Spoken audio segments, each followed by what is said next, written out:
Welcome to Horror Flicks and Music Mix. We are your hosts. I'm Dustin. And I'm Kevin. On this podcast, we discuss horror films, the scores, and the people behind the movies. If this is your first time listening, thank you. Our goal with this podcast is to fully analyze a variety of horror films, as well as give our unfiltered opinions on said films. But today, we are talking about VHS with our guest, Tony. Is it Crouch? Yeah. Tony Crouch, owner, creator of the VHS Is Life machine. How's it going, Tony? Great, guys. Great. Good to be here. Appreciate the invite. Oh, yeah. Yes. Yeah. Thanks for being on with us. Yeah, thanks for coming on. And Absolutely. I do want to, I'll just pull this in right here on the say, you camera. better show them I do have the one of a kind. Yeah. And I've got your tape coming, by the way. So. Oh, nice. Yep. Yeah. The Scream 4. So yeah, you made this machine, and then also you do.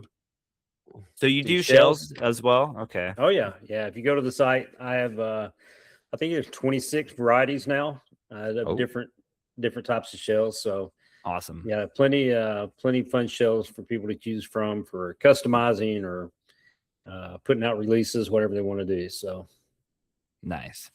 Yeah. All right. Well, we will get into it. So first question. All right. How long have you been collecting / cleaning VHS? And so, well, listen, guys, it's no secret. I'm no spring chicken. I've been around a minute. You can tell by the gray, right? So, I was there when I was in high school when VHS came out. It was, I was in the media club. I even had the luxury. Believe it or not, our media club just got a VHS camcorder at the end of the year in my sophomore year.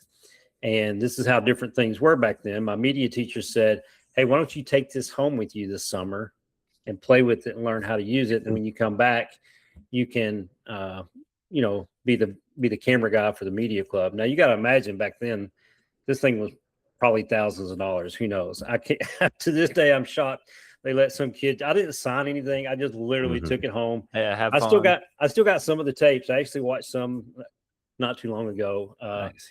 I was just walking around, literally filming everything in my house. So, which is cool because it's fun to look back now and watch some of that. But I've been into VHS since they came out and never really transitioned into DVDs. I kept a lot of my VHS from those days. Of course, they were, pretty dominant media for a couple of decades. And then, as we got older and just life, changed, you get married, you have kids. So the time to sit and watch movies wasn't there the way it was. But I've always had VHS since they came out. And as far as cleaning them, I've cleaned some over the years. Probably, I just like everybody who's had moldy VHS, I started out, before I created the cleaner, I started out with a donor VCR, just like a lot of people do. Did and still do, and it's a viable option still, it's a different way to get the same result. But yeah, so, I've been cleaning tape for years and years and years. And that's ultimately what led me to designing and building the cleaner was, I purchased a large collection of about 5,000 tapes from a guy. Dang. And had about 400 moldy tapes in them that was worth keeping. Probably even, a lot more that I trashed, but I threw them all in a tub. And then finally one day said, I got to start cleaning these tapes. And I don't know if y'all want to go into the whole story of how I developed the cleaner at this point. Oh yeah, go ahead. That's the next question. So yeah. What made the cleaner come about? So that's what made the cleaner come about. It was, I said, it's time to start cleaning these tapes. And as I got them out, had my donor VCR, started cleaning one, holding the little cloth against it. Mold spores were just flying everywhere. And then, you hold it just the wrong way and it'd kick out. And I thought, this is going to take forever. This is just miserable. There's no way I'm going to sit and spend, months and months and months cleaning 400 tapes with a VCR at this rate. Mm. So there's got to be a better way. And I remember seeing years back a video, probably on YouTube, of a guy that had made a rewinder out of one, which I just never really had the need to do that. But I thought, you know what, that's what I need to do. So I had like a bunch of rewinders. I took one of them, I took it apart. I just started modifying it, and I made sort of a homemade cleaner out of a rewinder. And it was okay, but it had the belt on it, and it just didn't function well. But it functioned well enough that it made me realize there's a better way to do this. Mhm. So I just said, you know what, and some of my past businesses, I brought some products to market, and I said, you know what, I'm gonna make something that's gonna do what I need it to do, and just set about designing it. And over a period of probably 4 months, 5 months, just kept uh, building prototypes. I knew I wanted to 3D print it because I had a 3D printer, and I knew that'd be the easiest way to build something. I actually looked at maybe some pre-built boxes, just buying stuff and putting it together that would work as well. And nothing worked because I wanted to create. I knew one of the main components I wanted to create was a system to contain the mold. I knew, because that bothered me more than anything. I hated seeing those mold spores flying everywhere. So I thought, I got to create a system to contain this mold so it's not flying all over my garage. And so nothing I could find on the market would do it. So I thought, okay, I'll make something. So I started designing, I started printing, kept creating prototypes, kept modifying it, and then finally just I bought probably 20 different sets of motor, 10 different vacuums, just all these different components, trying to get what I thought would be a good functional way to do it, right? And that was sort of like, I thought, if I'm going to do this, I'm going to build it right, not with the intent to sell, but just for myself, so that when it was done, I could just use it forever, and it would do everything I wanted to do. I wanted to be able to reuse the cleaning pads. I wanted to have the mold system in there, so I wanted it bi-directional, multi-speed. And then once I finally got it and thought, okay, finished product, it's going to do what I need to do, started testing it, using it. I thought, well, this is great. So I showed it to a buddy of mine on one of my Discord groups, and he said, oh, I got to have one. I said, all right, I'll make you one. So I said, you just pay for the stuff and I'll make it. So I made him one. Then I posted it on the Discord group. And in about a week, I had like 60 orders. And I just had one like 3D printer, So, and it and at this time, I just made spindles for the VHS. I hadn't thought about it cleaning other formats.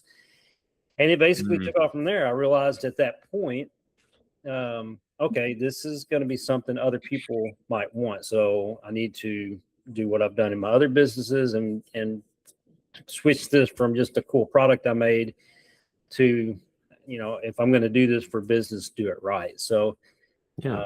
And that's what I did, and then 2 years later, I just passed the 2-year anniversary here in May.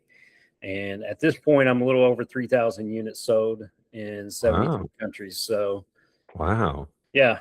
So it was just an idea for myself that just happened to be something that a lot of people, around the world needed. And Oh yeah.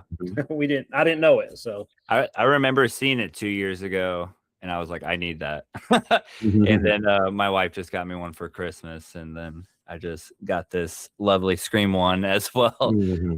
But that's awesome. it's great because when I'm out and I find a tape and I want it, and it's like it doesn't matter if it's moldy or not anymore. And I'm just like, oh, I can clean it. So Yeah. it's great.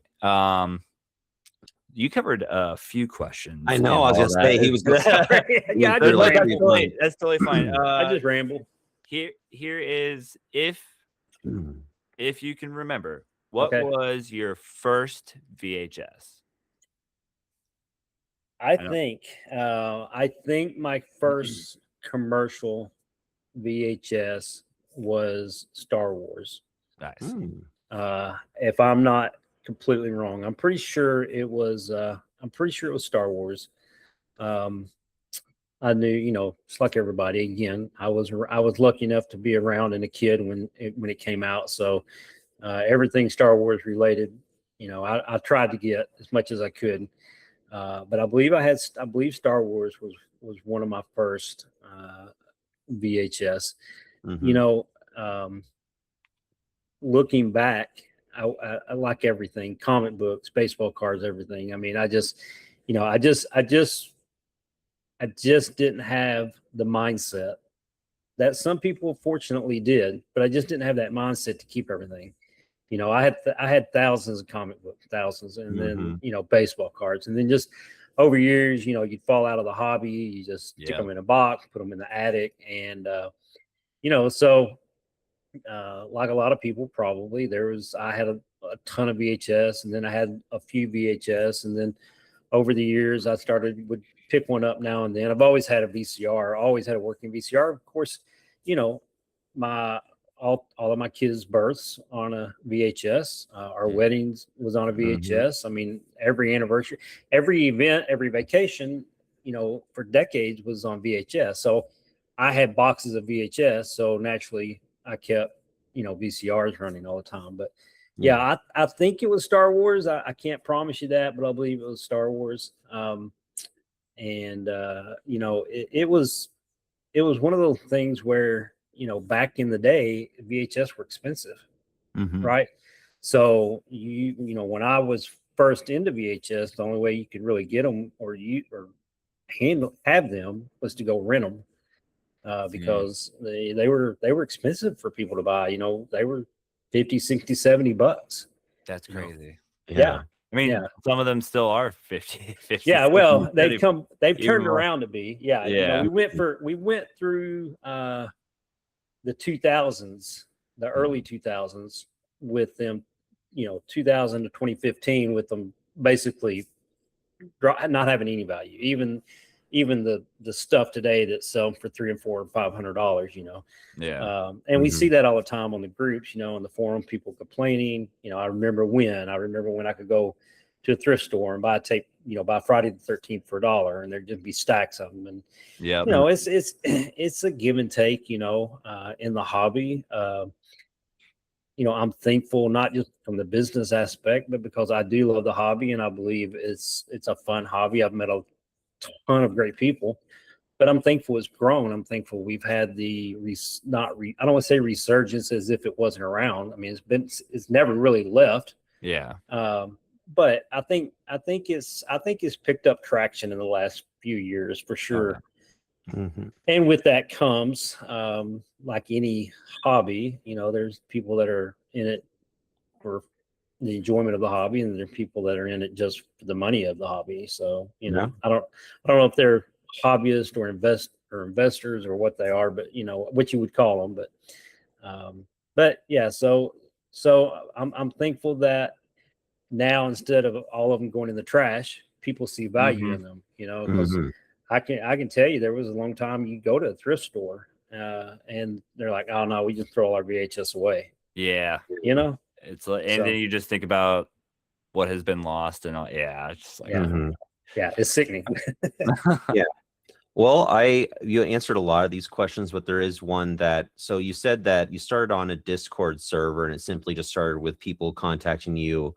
And then what other platforms, communities, like how'd you get the word out about this? Or was it all word of mouth and then it just kind of blew up from there? Yeah, just word of mouth. Like I created, well, so here's the interesting part. VHS Is Life is not just a cleaner. I've sort of created a brand out of it. And I actually started working on the shells before I ever started working on the cleaner. I started working on the shells back in 2023 because, well, the reason that I brought shells back to market, colored shells is what I'm talking about, is I saw, so JVC came out with colored VHS, like transparent colored VHS back in the day. They called them the JVC J collection.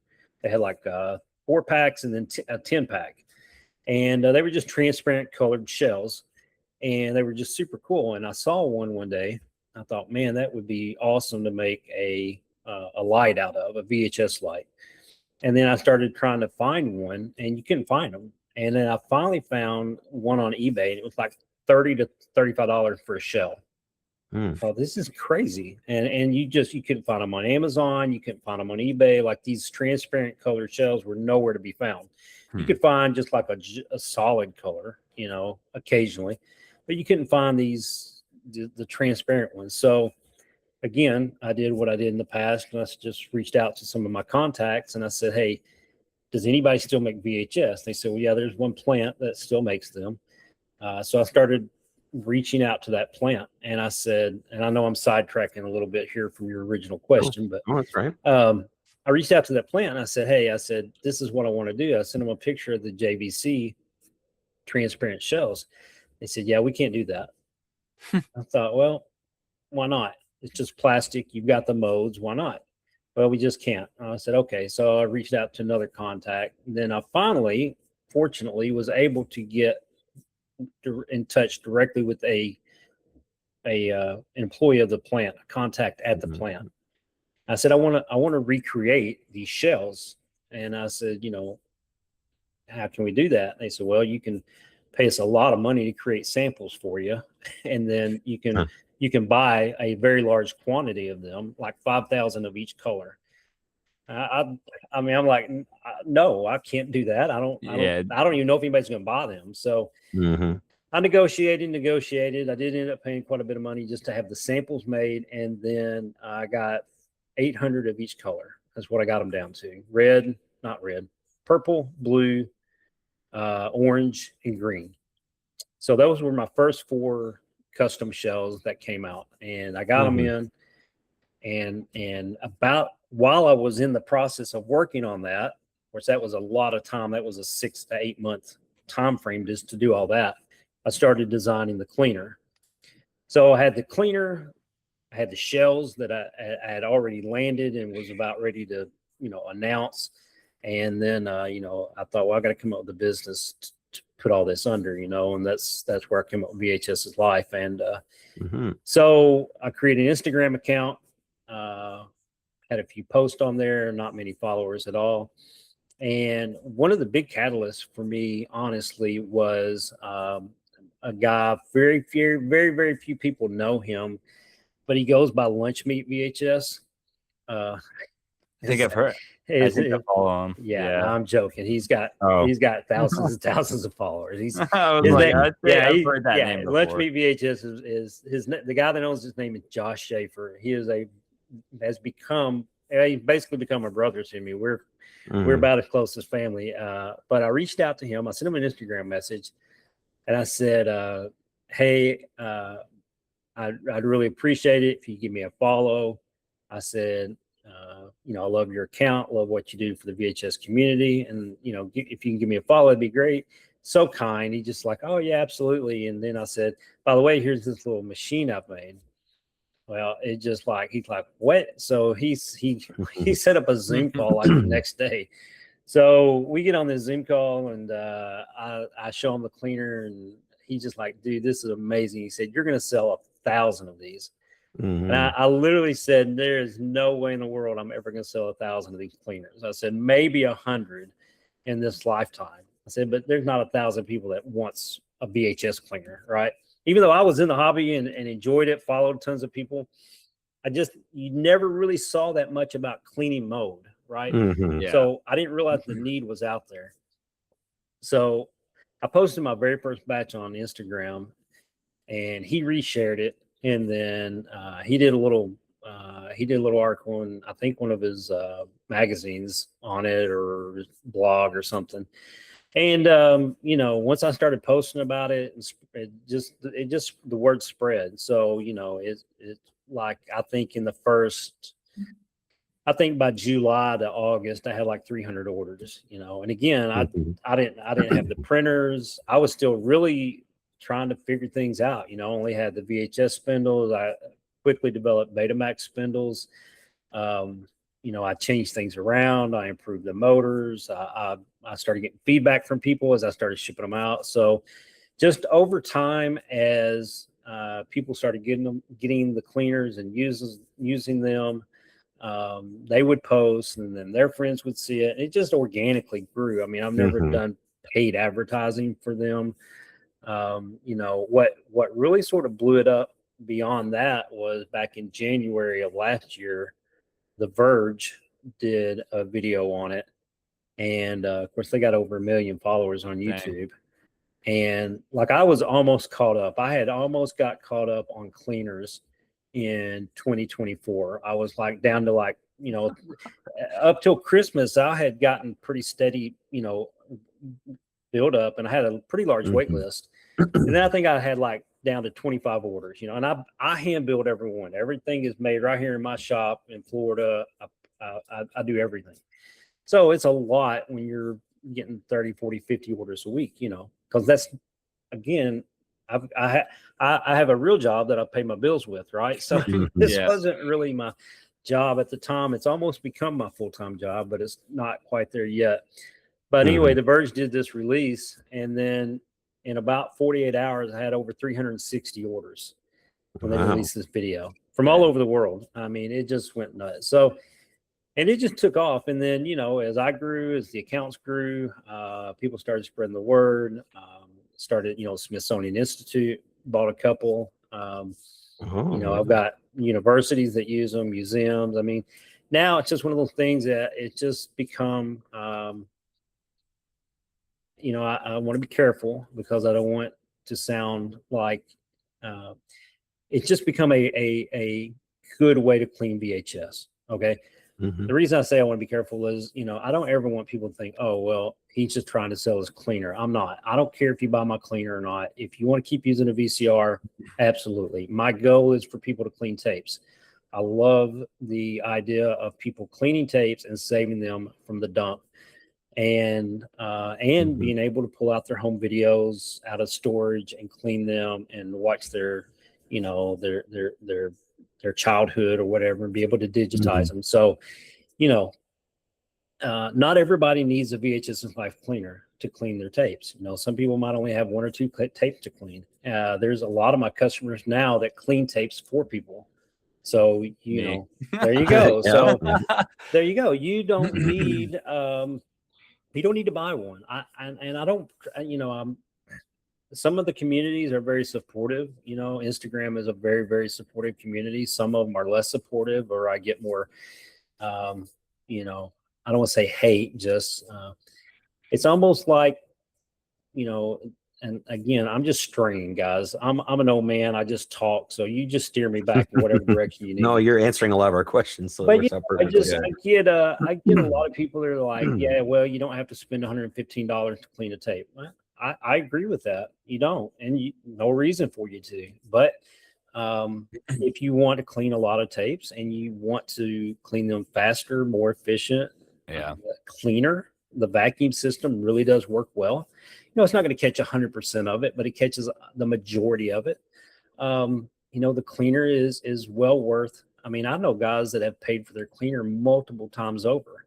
You know, and it's just a good way to just a good way to, if you're in the hobby and you run up on it. And as you said, you know, you see a Modi tape, you're not so concerned about grabbing it, right? Oh, I will grab it because I know nobody else will, or it'll get tossed. Yeah, absolutely. I mean, I've seen people actually get on Facebook groups and say, hey, I want to buy your Modi tape, you know, because they've got a VHS Life cleaner. So, but you know, and let me just sidetrack here real quick on that. I'm going to make one simple statement about that. This is for everybody listening or watching, however you use it. Cleaning a tape does not in any way guarantee it's going to play. Okay. I want to make that clear, absolutely up front. And I tell everybody that, you know, I'm very, very honest about what my machine does, what your expectations should be. But cleaning the tape does not guarantee it's going to play. You got to remember, we're dealing with 20 to 50-year-old media. We already know a Modi tape has been improperly stored because it has mode on it, right? But you got to keep in mind, you can take a non-Modi tape and put it in your VCR and still have playback issues, right? I mean, they were laid up in dashes, they were eaten by VCRs, they were shoved in and out by kids with peanut butter on their fingers, you know. So there's a lot of, and some of them were just poor quality tape. So there's a lot of inherent flaws and issues that come into play with a tape beyond mode. So just because you wipe the mode off of it doesn't guarantee it's going to play. What it does do is make it safe for you to put in your VCR to test. And that's the key. And that's the thing that most people miss. Our VCRs is really what's more important these days than our tapes, other than our one-of-a-kind home movies. Obviously, we can't replace them. But the things that they're not making any more of are VCRs, and you can't very easily repair them. You know, they don't have the parts. So it's very important to keep your heads clean, not have to use head cleaners, which I don't approve of anyway. I like to manually clean heads. But it's important to take care of your VCRs because those are becoming less affordable, right? Just like everything else. I mean, have you tried buying a CRT on Facebook lately? It's just, Oh man, you know, they're $350, you know, and it's like Yeah. I paid $5 for this 2 years ago at a yard sale. But but the VCRs are becoming harder to find. They don't always last. And so you definitely want to keep your mode out of the VCRs. And I won't go too into it, but there is a very there's a whole other probably podcast we could talk about just mode in general. And we can talk about it now, or we can talk about it later or whatever. But you know, there's a lot of misconceptions about mode. And it really comes down to science, guys. It's not supernatural, even though probably for your horror podcast, it would be cool if it was. Yeah, that would be. But it's just science. So there's a lot of science that goes in behind it that people have a lot of. All I can tell everybody is this: before you just believe something you read, talk to somebody who has experience with mode, or somebody who's spent the last 2.5 years dealing with it every single day of their life. It's just you know, you can set a Modi tape in your house and it's not going to infect your whole collection. You know, you know, I'm not advising that. People have mold allergies. You definitely want to be concerned and careful of your health, you know, or your dogs or children or spouse's health, whatever. But mold doesn't just magically spread in a climate controlled environment. If it did, you would have mold all over your clothes and your books and your food and everything else. So anyway, I won't waste time with that. It grew because there was a need. And once people started seeing that, you know, it was affordable. You know, I've never raised prices. I kept my price the same since I released it, even though, you know, I get people all the time, raise your prices, you know, you won't be so busy. Well, I don't want to do that. I want to have as many of these out there as I can. So I try to make it affordable and justify my time and investment. I've now got 14 printers. I order about 50 rows of filament a week. And I spend at least 40 hours a week building cleaners on top of just trying to do everything else to pay my bills. So, you know, it's, if I joke all the time, and I joke about it, but it's true. If I went to Home Depot and just worked a regular job, I'd probably make more money. So, but I couldn't do it from my home, and I certainly wouldn't enjoy it as much because it's a passion project. I love it. And I know it's helped a lot of people all over the world. And that's probably been the greatest reward about the whole experience from the mold cleaning aspect. So, yeah, absolutely. Well, yeah, I mean, you've covered many of our questions. I'm going to kind of go straight into, we're going to make the horror connection. Gotcha. So with VHS, it seems like VHS and horror just, they blend together very well. And my question for you is, why do you feel that VHS and horror always go together? Is it because of the fact that, you know, when the time VHS came out, horror was so easily accessible, or it was more like forbidden, like you'd be at the Blockbuster or something and be like, oh, that's the horror section? Or what makes that connection between VHS and horror so interesting? I'm going to tell you what I believe it is. I believe it is the I don't know the right word to use. I believe it's this. I believe when you put a VHS in, you turn out your lights and you just got your TV, you put your phone down, right? It's a different environment. It's a different sensation. It's a different mindset. Watching a VHS on a I've got a 30. I'm fortunate. I've got a 36-inch RCA TV with stereo speakers. So I was thankful that Facebook didn't jack me up on that one. I found that one for cheap. But when you get that going, and then at least for an old guy like me, you just immediately fall back to high school, right?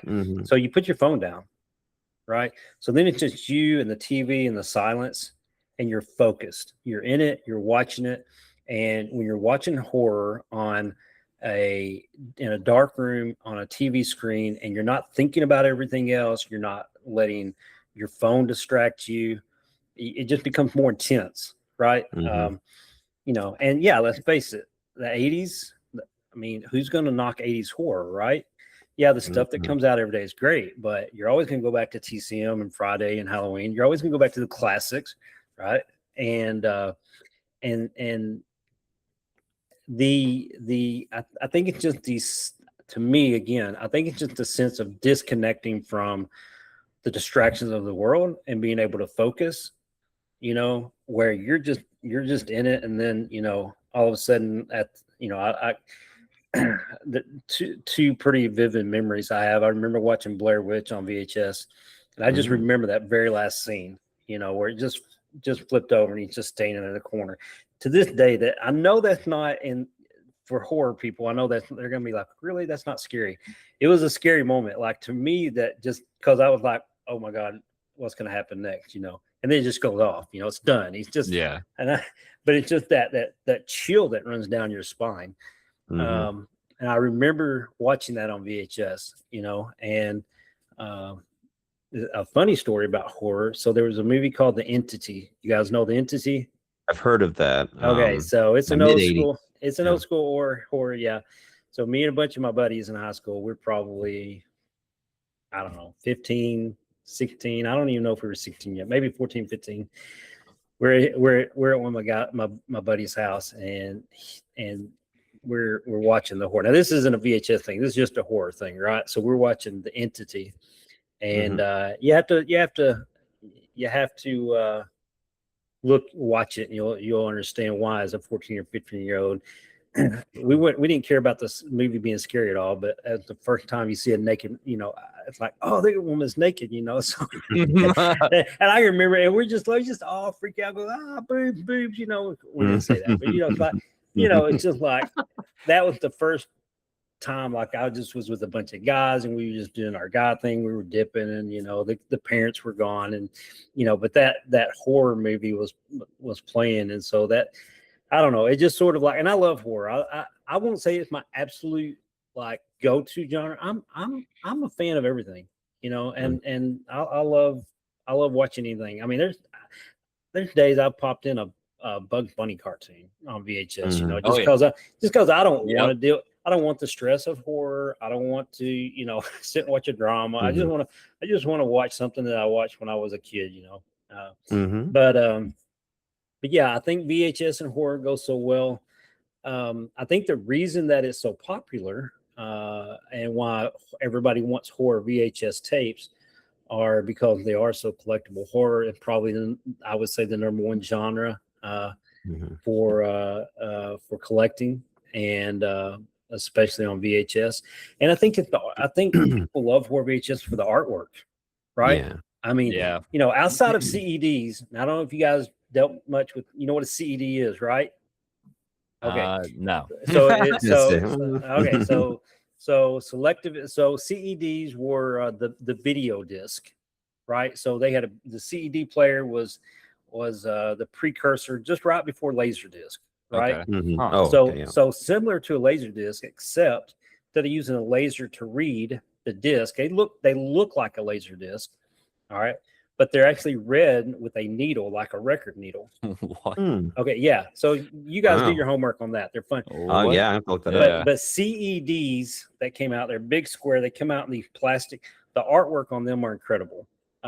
They compare. They didn't put out as many as they did on VHS, but they were super fun to have. Matter of fact, I still got a bunch of them just on my shelf, just because the artwork is so long. Alone in the Dark and The Exorcist and all those. But you know, I think the thing that really draws people to VHS, because let's be honest, if you look at a copy of Liar Liar on VHS, you're not impressed with the artwork, right?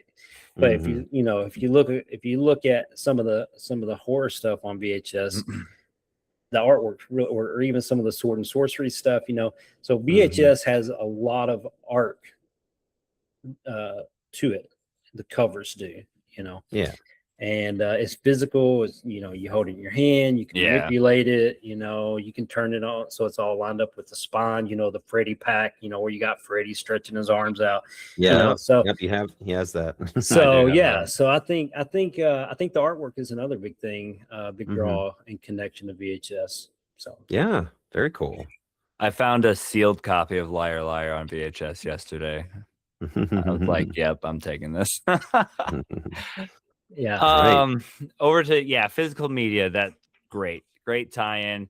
So physical media versus streaming. What is your take on the kind of resurgence of physical media in the last couple of years versus streaming? There's all these streaming services and they're all exclusive and they're all raising their prices, and people are starting to go back to physical media. What do you think about that? I mean, I love it. I mean, that's an easy answer. I love seeing it. I love, again, it's sort of a catch-22, right? So, we're physical media enthusiasts, we're physical media promoters. And then, we get mad when prices go up on, some of our tapes because everybody wants it and it's limited number, right? It's hard to find, some of the stuff. And then, you're like, well, I ain't gonna pay $50 for this. I only paid $2 for it 10 years ago. Well, it's not 10 years ago. It is what it is. So, but I think, here's what I know about that, not just with VHS, but I've seen this in VHS, and you can see a lot more when you browse the Facebook groups. People that aren't into physical media recognize that physical media is resurging, right? Yeah. So they're keeping that stuff around. I just picked up a huge load. I don't know if you saw it on my Instagram story. Huge load of VHS and vintage sports magazines. And there were some other vintage. I got some movie cinema magazine from back in the 20s. Crazy stuff. Oh, crazy stuff. But it was like I filled my entire SUV up, and this VHS haul was crazy. Like, I gave $50 for the whole thing, and I finally finished going through it yesterday, and I pulled out a Jaws 2 and a Jaws 3 original sealed tapes. Just like they come off the shelf, just brand new. That's tons of science fiction. I'm gonna be taking a bunch of it to VHS Fest, but and this guy was like, it was all his dad's stuff. He didn't know anything about it, didn't care anything about it. And I just asked him because he had actually, when I went to go meet him, he said, I got to run to the dump and then I'll be back, because he was selling his dad's house or something. So I went over there and I pulled up, and it was like a little late on a Saturday, last Saturday. And I said, so just curious, $50 for all this isn't very much. Why don't you just take it all to the dump? He said, well, I figured somebody's wanting it. I see people all the time, asking for it on Facebook and all that. So people are recognizing that don't care anything about physical media, that physical media is making a resurgence. Yeah. So I think that's really great. I think there's a true resurgence with some people, but I also think, there's this, if you're on TikTok, I don't know what it was back at Christmas time. Everybody had to have what they call them kitchen CRTs. Everybody was just hammering after these little 13-inch CRTs, just set in the kitchen corner so they could bake cookies, which is cool, which is fine. That's what jacked the prices of CRTs up again, though, right? And now you don't ever see any videos on them. So I don't know if half the people still have them or not, but I see all the time young people. I mean, I'll be honest with you. I joke and call myself Uncle Tony because I feel like 95% of people I talk to in the hobby is younger than me. Even though I grew up in it, I feel like I've got a good of a connection to it as anybody. But I meet people all the time with 18, 20-year-old kids that love the stuff. But yeah, I think it has to do with ownership. Feeling like you've got something Yep. You You know, can watch it feeling anytime like, you want. Especially with a couple of years ago when Sony and they deleted something that people bought yeah. digitally, and then that was like one of the first Well, you first can't watch things. anything now that you. Here's what's amazing to me about streaming services. So you got to pay to get any streaming service, and that's just to get a streaming service with ads. Yeah. And then you got to pay extra to get it without ads. Yep. And it's like, yeah, I mean, first of all, who has all the extra money in this economy to have all these different streaming services? So, and you know, it's just and you can still go out, you can still find tons of great movies and shows on DVD, Blu-ray, Yeah. VHS, whatever, for cheap, you know, at thrift stores, yard sales, whatever. Yep. So you can build a really cool media library for not a lot of money. Now that's people that just want to enjoy watching stuff on TV, on physical media, that just don't want to pay the high prices of streaming.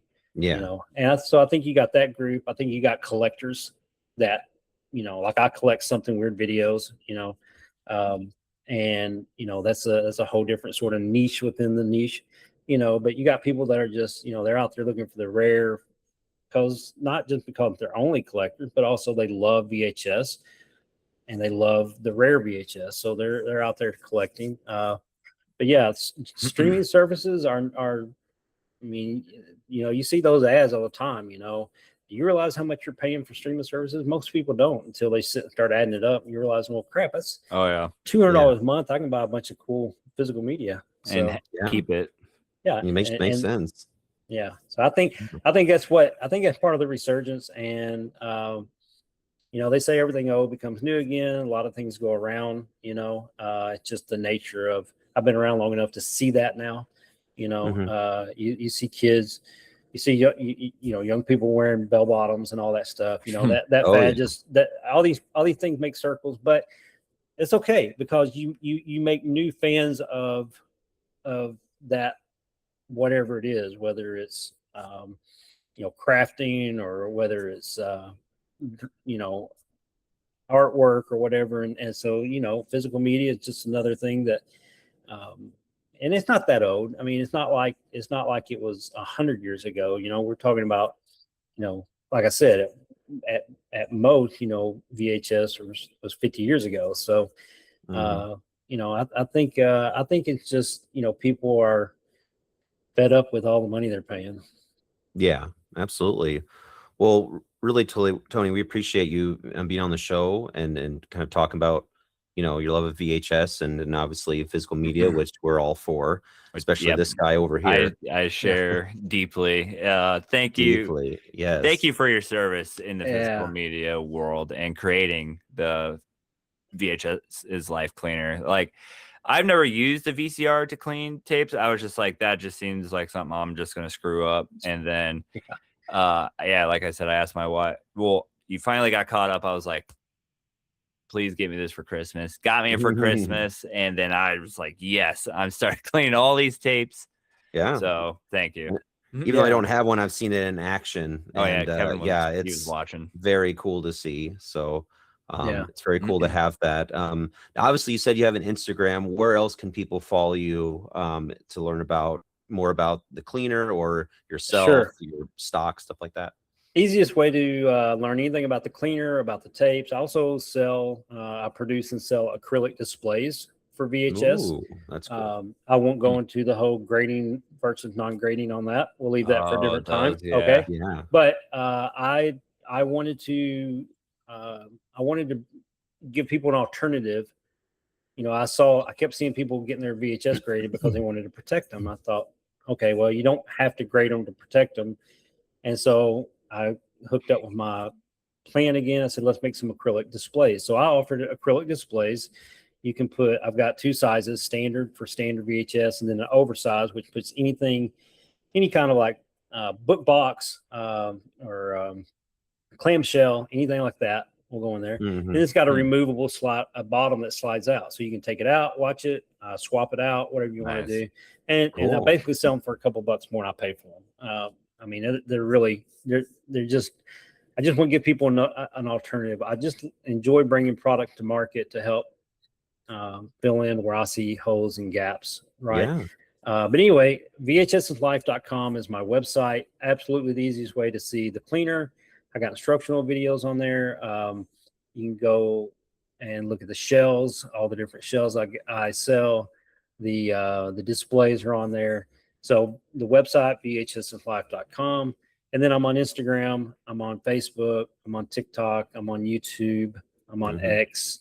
So pretty much everywhere that it's all VHS Is Life. So, but Instagram is probably my biggest platform, and where I post to first, and then it just sort of duplicates out to the rest of the world. I'm not great about posting on TikTok. I get sidetracked on there too easy. So I don't make videos. I don't make enough videos on there. But yeah, Instagram is the best place, or my website, and all my socials are at the top of my website. So yeah, but yeah, you guys, and likewise, I appreciate you guys putting out your podcast. I know there's several in the community, and I love supporting and seeing what you guys do. Not just for, I know you not just physical media, but horror and the soundtracks to horror. By the way, have you guys seen Monstered? Oh, come on, man. Come on. What kind of horror guys are you? Monstered. Monstered. Monstered. Sounds amazing. Okay? All right. So Dead Alive. I'm putting this in right now. You're not familiar with Dead Alive. Dead Alive was a distribution company for VHS. They're pretty collectible. There's a lot of people that like to collect all the Dead Alives, right? Their movies were okay. They weren't great. There were some good ones. There were some not so good ones.